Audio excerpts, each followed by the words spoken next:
Hi there, and welcome to Ella Merrill. My name is Merrill, and I like to do deep dives into the latest research on neurodiversity. And I'm Alistair. I'm a psychotherapist, and I love creating the metaphors and stories that help make sense of it all. And together, we're exploring how neurodiversity shapes our lives. Let's get started. This episode of Alan Merrill is brought to you by my Copilot AI for when your willpower won't. You know, those 2 a.m. moments when you're supposed to be going to sleep, but you can't stop doom scrolling. Or when you're stuck on the sofa with your phone after work. Well, my Copilot AI is your personal AI co-pilot that can help you get on with the things that you really want and need to do exactly in those moments. Whether that's doing the laundry, getting on with your projects or hobbies, or just actually going to bed, my Copilot AI can help you with all of this.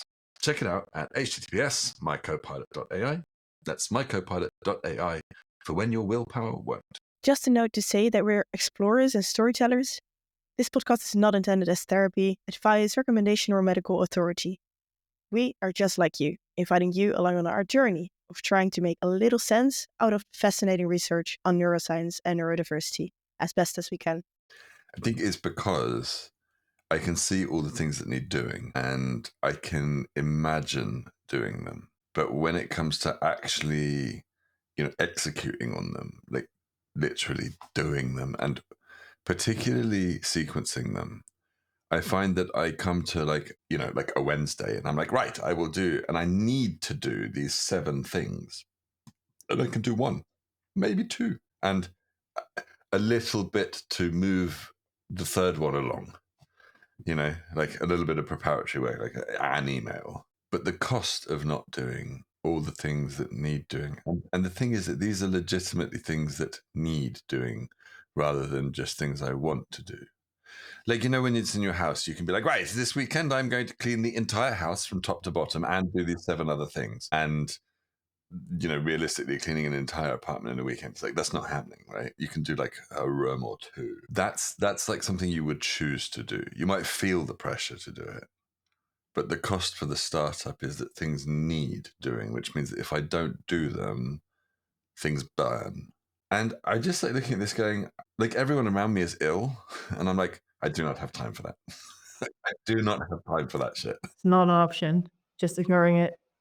But then I get home and I get revenge procrastination where I'm completely exhausted, and then I stay up till 2, 3 in the morning, like making music or something, where I'm just like, and it's nice, that's better than just sitting there watching Netflix. But it's still, But it's not better than sleeping. I don't know, is it or isn't it? I don't know. In the moment, it obviously is. Long term, the build-up of consequences. Yeah, that's what I mean in terms of recovery and the rest of the week that is to come. Yeah. So I get these deep rings under my eyes now. I look tired all the time. I think you can tell people who've got ADHD when they turn Just over spend 40. your rings under their eyes. When you see people who've got really deep rings under their eyes, like honestly, when I see people like that, I'm like, I'll bet $1 that you're it, and then start talking to them and go, yeah, you're totally tried. And it's such a giveaway. Like people who have got like clean faces and like really nice, no rings, and they sleep well and they go to the gym. I'm like, they don't have ADHD. Like, no way. Or they manage it very, very well. Yeah. I think it also depends on how you structure your life, whether that's realistic. And what I mean by that is that like you have chosen to do things that are super challenging, and combining that with ADHD makes it super challenging to get enough sleep. But I think that you could have chosen to, like, well, not you specifically, but a person can choose to do things that make that more realistic. So, I think at one level, you're absolutely correct. The structures that we create might have mad differences. And if we can build those habits and those structures that serve us, then it really helps.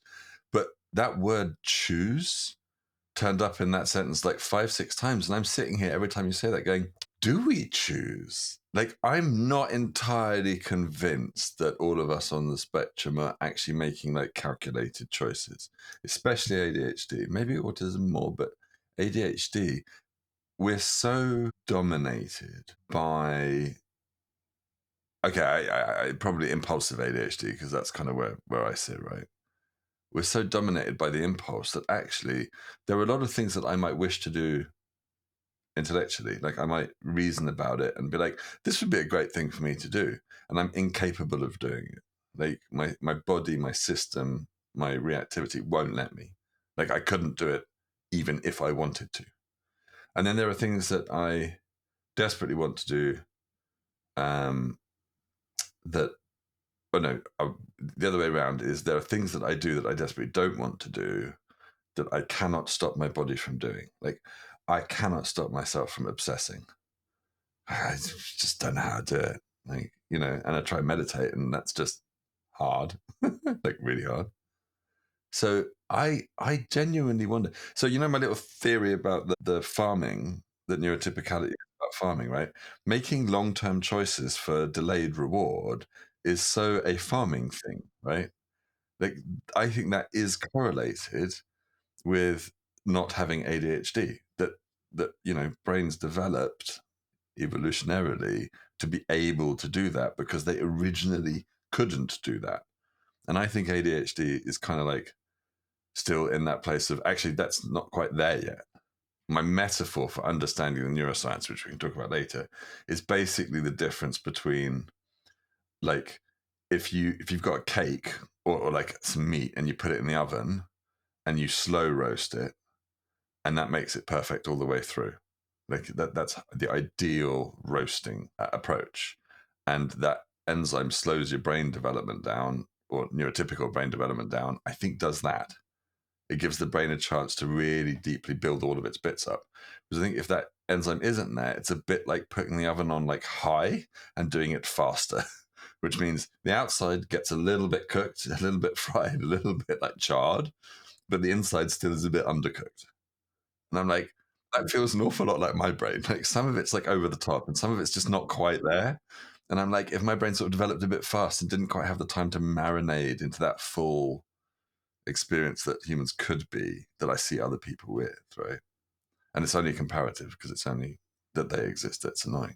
The comparison is annoying. I do wonder whether the ability to stay with reward, long-term plan, and make those choices you were just talking about kind of requires the brain to have like cooked to completion nicely rather than a bit too fast. That's my like So game. I think I kind of want to come back to what I mean by those choices, because I'm not necessarily talking about like the decision to, on this moment, do this specific thing and concentrate on it for a certain amount of time. Like not that specific, but rather the choice of general things that you want to spend your time on in life. Like the more broader choices, like the kind of career path you choose or the kind of hobbies that you choose to involve in during your time in general. That way. So for example, if you know certain things about yourself, like that you can be obsessive about things, that you I don't know, that you have certain things that your body forces you to do to work in a certain way, then I think you can choose. And I'm not saying that it's easy, but it's possible, I think, to shape the things that you do in life around these qualities or ways that your body works. Like, for example, a lot of people with ADHD have huge creativity, like this impulsiveness and spontaneity works very good, for example, in a teaching environment. So several people with ADHD that I know become teachers in school classes, for example, because it works really well with the impulsivity and the creativity of children. If you like it's for some people with ADHD in my environment, it works like they can connect very well with children on this level because that really matches the way that they think. So that's like one example of what a person could choose to shape their career path around these ways that their brain works. I totally agree. I think I was trying to speak to that. So because I think it's kind of the same thing. Those big decisions and the day-to-day miniature decisions around executive function. Because you were saying the choice around like, that I chose to be a startup founder and that's Exactly. consequences. That's what I was trying to say. I think I'm not sure I chose to be a startup founder. Like I'm not sure I Fair had a enough. choice. Like I look around and I'm like, what am I capable of doing, and what do I fit in, and what's a good reflection of my energy, and actually, in many ways, being a startup founder is a really good fit for who I am. But ideally being a startup founder with a stable, solid co-founder is how it really works, and that's famous in startup circles. There's a whole language around this where you talk about the visionaries and the operators, and you need both. And the visionary, the definition is pretty much ADHD, and the definition of an operator is pretty much like a farmer, and you put the two together and you get magic, because you need the visionary to break everything out of ruts and do something crazy and try something new and make bets and take risks. But you need the operator to do the details and the long term and the stable and the kind of working with resources and putting them in time. And that's the bit that I struggle with. So I think that's exactly what I was trying to say, because I'm like, I don't know if I make this choice, but I live with the consequences, which is that I've chosen for lack of having anything else that I can do that's meaningful and works for me.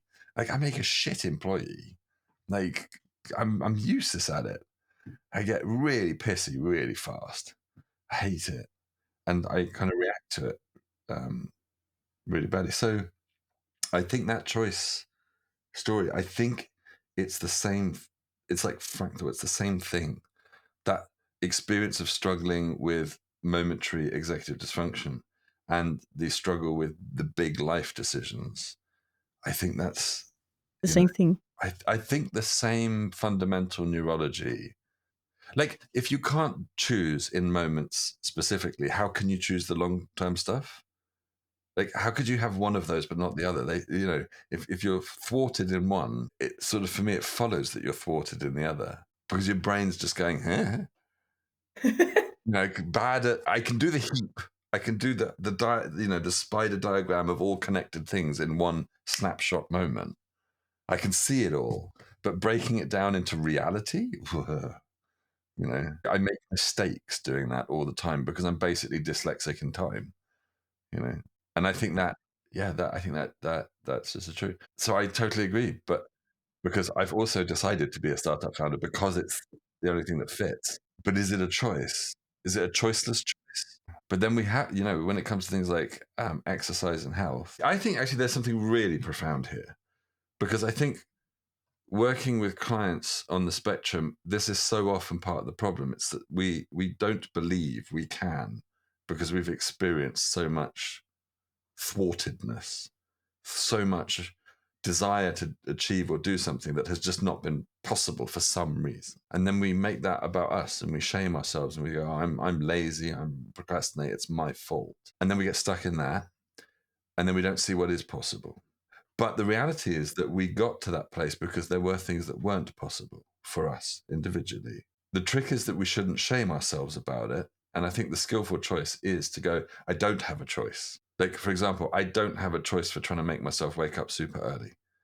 I can do it, and I'll be a grumpy asshole and my brain won't function.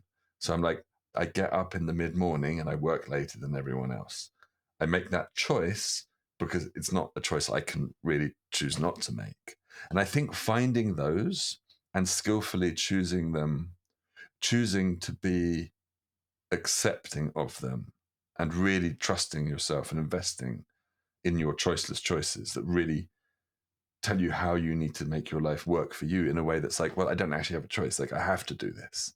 Like, I'm not going to go to the gym at 7 a.m. I'm going to have to do it in the evening. And that's got a cost and a consequence, because it means I'm up slightly later because I get woken up by the cortisol of doing exercise. But if that's the only time in the day that I can do it, well, shit, that's better than not doing it. So I think there is some skill around this word choice and how we... Yeah, more like in a way of not blaming yourself if you need to make the only choice possible, and that might not be the optimal one, but that you would want to choose for the thing that you would want to do. Taking shame out of the choice. But also then, like, why do you want to do it? Do you want to do it because it aligns with you? Or do you want to do it because society told you? Or do you want to do it because that's kind of what your family thinks is valuable, and you've just ingested that value system and you think, oh, Kind I of can do this? I guess it depends, but in taking your exercise example, that's not really like it's not necessarily because society tells you to do it, right? Like it's partially, but also it's kind of proven that it's healthy for you to exercise. Yeah. Does that mean that you have to? Yes, I suppose. Does it? Like, I think you could survive a life without Yes, doing any exercise. There will be absolutely. certain consequences, right? So you might put on a bit of weight. You might, not be able to run for the bus when you're a bit older. That's true. It's not Costs, necessary.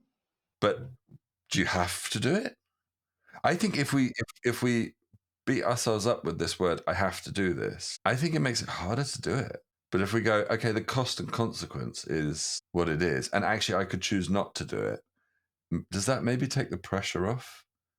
And maybe that makes it easier then to just do it, kind of like, because sometimes I notice that the things that I do in life, I'm like, I don't even know how this happened.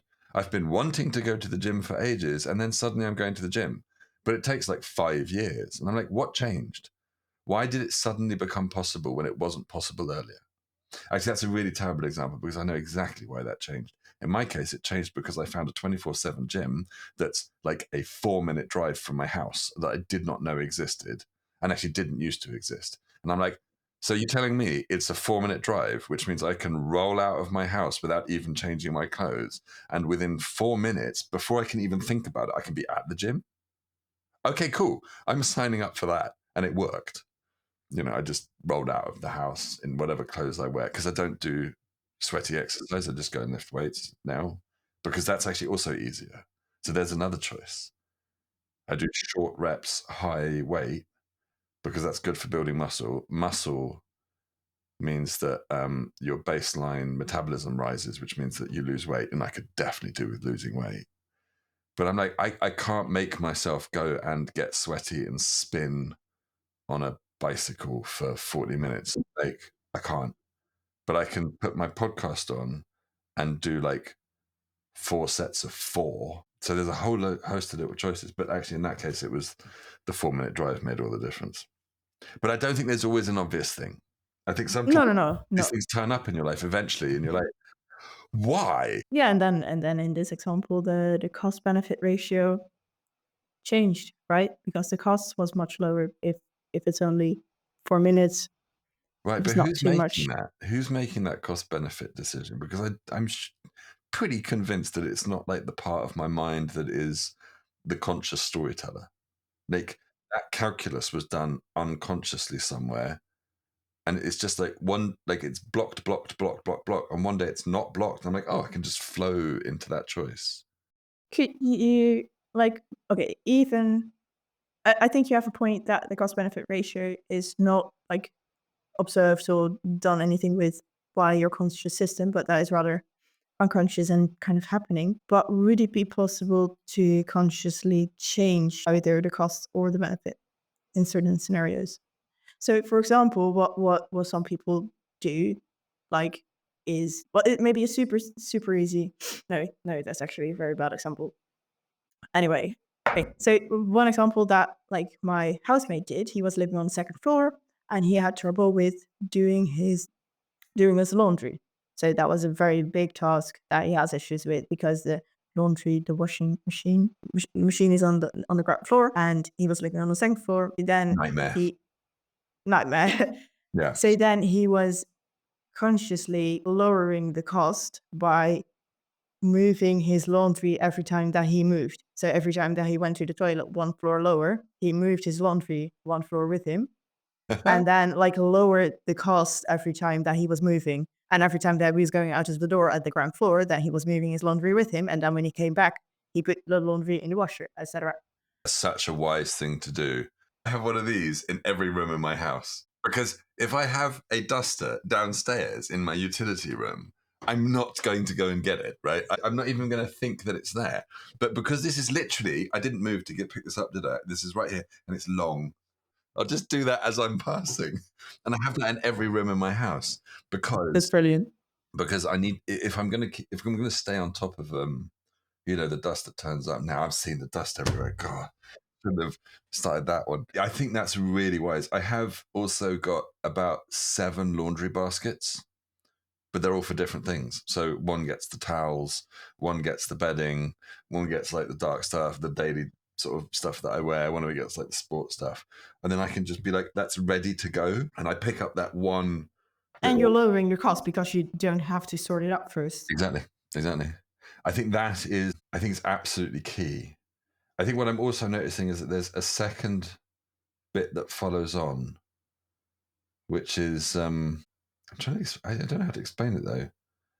So when I put on a podcast, I can clean a room. If I don't put on a podcast, I can't clean a room. It's crazy, right? I put on music, it doesn't quite do the same thing. Silence, absolutely impossible. But like when I put on a podcast, something happens where my brain, I believe what's happening is that the incredible salience of a human voice is so important to a brain that I should use some processing power to listen to that and understand what they're saying. And even if I'm not understanding it, my brain is still processing it to kind of decide whether it cares or not. I think that's enough effort for the brain to quieten down the default mode noisy network that usually gets in the way of that creates noise, that creates distraction, distractibility. And I think it's really crucial that we also find, so we need the benefit, which is the why are we doing it in the first place, de-shame that. We need the lowering the cost so that we can get there much faster. Choose a gym nearby that's 24/7 that you don't have to think about. The laundry, have little habits where you move something all the time. I do that with glasses as well. Like I always got my glasses lying around. If I see them, I just take them down to the kitchen and make a mess in my kitchen. But I think there's another bit in the middle there, which is active strategies to like denoise the brain so that we don't get do you know what I'm saying? Like I'm kind of thinking this through out loud as I'm saying it, but it feels like it's like the glue between the benefit and the cost that makes it, that increases the chance of managing actually our brain's noisiness very concretely in the moment and doing things deliberately to. Yeah, I'm also not entirely sure. I do experience the same thing that really helps to like either an audiobook or podcast or something that I genuinely need to put effort in listening to in order to clean my room or do my dishes or something boring. And I'm also not entirely sure what it is. I feel like it's also something just with the boringness of these tasks that you need to do. Like I can't do dishes for 15 minutes. I mean, I can, but No, that's fine. it's really difficult. Like, But if really you hard. can fully focus on the thing that you're listening to, which is super interesting, and the dishes just kind of happen in the meantime. I've got this lovely idea that someone's literally doing their dishes while listening to this conversation. I know exactly what you mean. Maybe. So maybe for me, it also just feels like the audiobook or the thing that I'm listening to is kind of the main task. And then the task that I actually want to do, for example, the dishes, can kind of downgrade to a secondary task that kind of just happens instead of that it is my focus. I think you've just said something really profound. So, you know how I said earlier on, I talked about like the conscious storyteller part of the mind. So human beings have that capacity, right? We have the capacity to do storytelling. And I actually think from an evolutionary perspective, we kind of, a lot of our struggles come from the fact that we originally started talking to communicate with other monkeys, other in our tribe. And then we accidentally started listening to our own stories. We listened to ourselves and then we created this loop. And I think that's where kind of like modern humans start fundamentally. It's like, what is it that started modern humans? It's like where we started listening to our own stories. And then our brains developed a way of going, oh, hold on, that's a really important bit of information. I should evolve to make use of that piece of information because it really matters. And initially couldn't tell the difference between that and other people. And maybe it went from there. And now we've got into this sort of place where we've got this feedback loop in our own minds where we just listen to our own stories and we think that that's real. And it's so not real. It's sort of weirdly separated from the rest of our experience, which we often call the unconscious. So I don't really buy the kind of mind-body split in that simple way that, we've been talking about it in the West for a while. But I do think that there is part of our mind, our brain, that does this loop. We think that's who we are, and we prioritize that enormously. So we get stuck a lot of the time being like, oh, I should do this activity because my looping storyteller thinks it's important. But it might actually not be important. It might just be a story. And actually, it's just like, actually, if you could quieten that storyteller or look at yourself from like a fully holistic perspective, you'd be like, oh, that doesn't actually matter. Like, why am I breaking myself to do this thing? Like, it's not real. It's just a story I took to heart, like, and thought was really important. I think when we listen to other human beings, the story looper is busy listening to the voice, the other person's voice, which is what it was originally designed to do, which means that we break our own looping narrative, which means that we can do the thing, our unconscious, our executor is unbothered, right? So while that looper is busy doing the most important task, which is listening to the podcast, because for the looper, that is the most important task. But that means that the storyteller isn't bossing around the rest of your system, which means the rest of your system goes, oh, thank Christ almighty, that annoying asshole is pissed off for a bit. I can get on with the stuff that I actually need to do, like, without being interrupted all the time. Good Lord above. I think that, like, with clients, I talk about the captain and the giant as like metaphors, archetypal metaphors. And I use this all the time. And it's all about getting those two kind of not to stop messing with each other and to start trusting each other. But what you just said there about it being the most important thing, like, I've never had this thought before. I've thought about the looper storyteller before and the body and the importance of the relationship there. But the idea that we're actually literally killing the loop by attaching it to an outside source, which is its most important thing to do. That is its primary task. It literally stops that noise input. Like in a music system, it takes the cable and plugs it somewhere else so it doesn't go into the feedback loop, which leaves the rest of the system clean. I think that's to me that's like, it's so much, it's so profound. I don't know if I conveyed quite how much I'm like, oh my God, that makes so much. Because the implication is that means that maybe this is why body doubling works. That does the same as like that. That's the focus, like the experience of the teamwork and the conversation or whatever. Yeah. Is then the focus, and the task is secondary. Yeah. Well, it's primary for the conscious storyteller that we think we are. Yeah.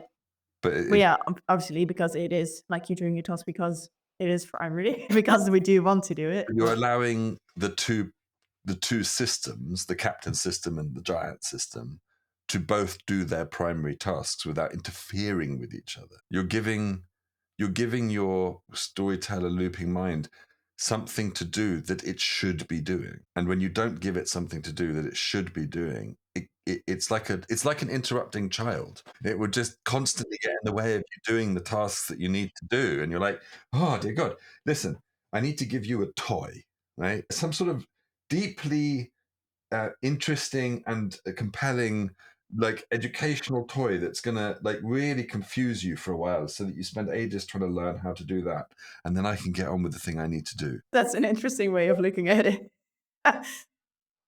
Just providing your inner super annoying child with a podcast so that it will be busy for some time. I wonder, that sort of implies some stuff, doesn't it? Like, because I used to think that I used to describe this as oxytocin driven, because with oxytocin, With the body doubling. yeah, why do people have such a profound regulatory impact on you, right? On us. I used to talk about oxytocin because in the sort of endorphin pathways, dopamine and oxytocin are somewhat antagonistic. So if you increase your dopamine, this might be more true for men because of specific pathways around testosterone. So I'll caveat this with a little bit of uncertainty. We could do with checking this out and seeing whether I'm right here. I believe that dopamine and oxytocin are slightly antagonistic, which means that raising one kind of like temporarily mutes the other circuits, the other one. So if you're having a dopamine dysregulation, by going and doing something that involves lots of oxytocin, although you're not really changing your dopamine dysregulation, the oxytocin is such a powerful force that it regulates your body, like multiple other systems, which means that the impact of the dopamine dysregulation is less relevant because, this stuff doesn't dysregulate in isolation. It's part of big systems. The cost is because when that system dysregulates, the dysregulation dominoes through the rest of you. And that's where your struggles come from. But if you've got another anchor, then that dysregulation can sort of attenuate naturally with less consequence. So if we're dopamine dysregulated, putting ourselves in an oxytocin-rich environment, a really good friend with a really good cuddle who listens to you and says all the right things and is really nice and makes you feel really like loved and held and belonging, like that will calm you down. Yeah. And in a similar way, like for example, that exercise really helps because I forgot the name of the hormone that's produced mostly. Endorphins? Yes, endorphins. I think I think that's endorphins is a overarching term that includes things like... really. Oh, I didn't know that. This is the thing. I read all this stuff and I remember the stories and then I forget all the little details. But you can get dopamine-driven endorphin pathways and oxytocin-driven endorphin pathways. And actually, there's some fascinating differences between, bodies of different sexes. So if you've got a testosterone-driven body and an estrogen-driven body, the difference in those pathways is profound and actually lines up well with a lot of the differing behaviors between men and women. Like, it's just not all cultural. Like, it's like, oh yeah, That makes sense. does that shit, and a body with a womb will do it differently. Yeah, that makes a lot of sense. Like if you look at all the impact of slightly higher or lower amounts of certain hormones, like only the realization that hormone balances are majorly different in men and women, that obviously that creates differences. And a big part of it is actually, it's not like just the balance, it's the way they change. Because a lot of the time, what we experience is the change in something rather than the absolute amount. Bodies tend to respond to changes rather than static stuff. So the process of increasing testosterone or decreasing testosterone or increasing estrogen or decreasing estrogen and the consequences of that is what makes the difference. Okay, so serotonin, dopamine, and endorphins are all neurotransmitters, but they're all separate things. There's 3 types of endorphins, but they're all called endorphins. So there's alpha, beta, and gamma endorphins, and they're just different structures. But they're kind of similar. Like they don't include other neurotransmitters. It's not a group of other neurotransmitter things. There's 3 types of endorphins. Okay, I need to rewire some of my... What I think it mainly contains is that all endorphins are painkillers, but that the different types of endorphins modulate different kinds of pain. So some are used, I think, so this is maybe not true, but this is what I seem to understand from what I'm now reading, is that some kinds are more maybe the severe wound kind of pain. Like if you're bleeding and have a severe wound, then it will be killed by certain types of endorphins. But if you have more, I don't know, like needles or exercise kind of pain. So in exercise, there's also release a lot of endorphins. That's pretty different from being hit by a car and having that kind of pain. Yeah. Well, up to a degree. Like, Yeah. emotional pain registers actually like physical pain a lot of the time. I got a list here that ChatGPT gave me. Beta endorphins, the most powerful type of endorphins, known for pain relief and mood elevation. Alpha endorphins are associated with mood regulation and providing a sense of well-being. Gamma endorphins have a role in pain modulation and also affect mood. Dynorphins are primarily involved in controlling pain, There's a lot of pain in this, isn't there? But can also induce dysphoria, obviously the opposite of euphoria. And enkephalins contribute to both pain relief and emotional regulation. So I think what I heard there was that all of them are basically painkillers and mood controllers, and all 5 sentences were variations on that theme. It's a painkiller, but they will be used in different scenarios, I suppose. Okay, so they make us happy. I've previously come across research that, for the life of me, I won't be able to find again because I got this years ago. But basically, that female bodies are massively weighted to estrogen-driven pathway, oxytocin-driven pathways to endorphins. So when you get oxytocins in your system, or when your body releases oxytocins, there's chemical pathways that follow from that release endorphins. And that's why we feel good. That's why oxytocin makes us feel good. There's a chain reaction, and ultimately all goes to endorphins. And in a female body, it's like 85% oxytocin driven. So colloquially and sort of psychologically, it's kind of explains why women might, and this is like really, really generalizing and wafty, right? This is woo-woo side of things, the hippie take. But it kind of explains why for women, like, it's all about love. Like, love is all there is, because actually 85% of your system is about that feeling of love, which oxytocin gives you. And that is the biggest driver. So when a woman comes home from work and is feeling shit, she needs oxytocin to feel good, to bond. She needs to have that conversation, that bonding, that belonging, because that's what creates an oxytocin spike, which then has the chain reaction of giving you the endorphins. It makes it feel good. You do also have other things in the mix. There is 15% of other stuff, but it's by far the primary, and that stays the case for most of your life, I believe. Now, men have that same pathway, but when they're young, that pathway almost doesn't register. It's like 5%, because so like 10% is other stuff, and I never remember what it is, but like 5% is testosterone for women, and then 85% is oxytocin driven, give or take, roughly. So with men, we have 2 distinct pathways, and one of those is that same oxytocin one, and the other one is testosterone driven. And with young men, like 18-year-olds, the testosterone massively dominates. So that oxytocin pathway is just tiny. It barely registers. But as a man gets older, the oxytocin becomes more and more and more important. And then when the testosterone falls off a cliff when you're kind of in middle age, the oxytocin becomes as dominant as it will ever be, but it's still only about half-half. And the difference there is that they're antagonistic. So when the testosterone spikes, the oxytocin goes down, and vice versa.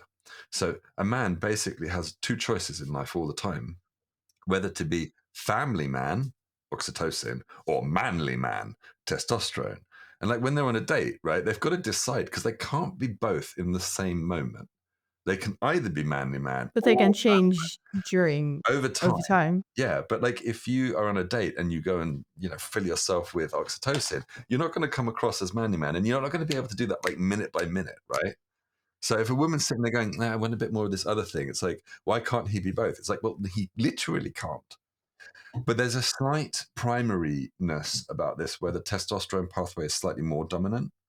So that and that's a dopamine driven. Sorry, that drives dopamine, which drives endorphins.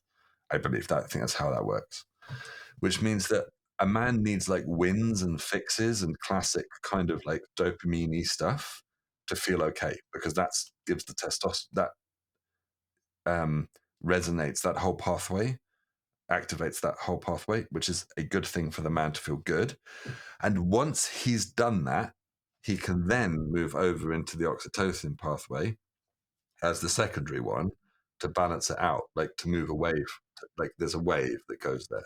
So when a man comes home and is pissy from work, the worst thing that you can do to him is have a conversation, because you're asking him to be really oxytocin. And he's like, I need to do the bigger one first. And the bigger one is the testosterone dopamine pathway, which means ideally he should have an opportunity to do one of 2 things. And this is very rough, but one of them is to get a win, right? So any win will do. Now that win could be, sex, because that's pretty win-tastic if it's fun and good. Which, of course, the woman's like, I'm not ready for that. I'm still having a shit day. Another one is like, do a task, like, you know, in a man cave, fix something, build something, make an improvement. And the other one is to sit down doing nothing. Because when a man sits down and does nothing, his body produces testosterone. This is why men like fire gaze and do nothing, is because actually that's really good for our testosterone building. I don't know the mechanics. I've never found the mechanics. I'm pretty sure it's out there. So I don't know. I'm curious as well. But that's, yeah. So when a man's sitting on the sofa recharging, it's not wise to be like, get up, do something. The question should be, are you feeling recharged enough yet to do something? Because when he's recharged enough, then he can and will enjoy doing something. Then then he's ready to chat, right? When the testosterone is enough, the dopamine's come enough, there's enough dopamines, baseline dopamines, then the man turn around and be like, okay, I'm good. Now I'm ready for my oxytocin-driven pathways to rebuild that as well. And then he's ready for a chat. And it's terribly unfair because there's a bias there. It means that when you both walk through the door after a day's work and you both want to be supported, unfortunately, like from this, it would be like, you just have to wait for the man. He's not home yet. He's not actually ready. He's not home yet. He's still got one process to go through before he's home in the same way that the woman or the female body is. And if people knew this more, I think there would be less relational struggles if we were a bit more aware of it, consider it, and being like, okay, it's not like you have a choice. You're not just being an asshole. It's like you actually need this. How did we get onto that? We've completely gone off on a... Okay, if I'm listening to a podcast, when they slightly go off on tangents and do like things that are like, sort of a bit amusing because they're like so human, natural humanity is, I think, nice. Welcome to our humanity. Guess what? We're normal. Well, Turing test completed. Well, I know we didn't stay on theme for what we'd planned.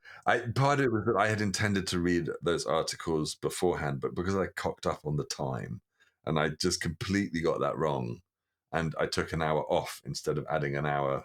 It was like, you're an hour earlier, therefore 11 goes to 10 because that's earlier than 11. It's like literally the wrong way around. So I was completely being an idiot. But that was the time I was going to, have a slow breakfast and read those articles and get ready for the chat. And I just didn't. I'm sorry. I'm turning up and going, what? I'm going to invent some stories. I have a lot of prior stories in my head. Yeah. Okay, I feel like that works. And I do you know what? I cannot overstate how powerful that sentence that you said was when you said it's the most important thing.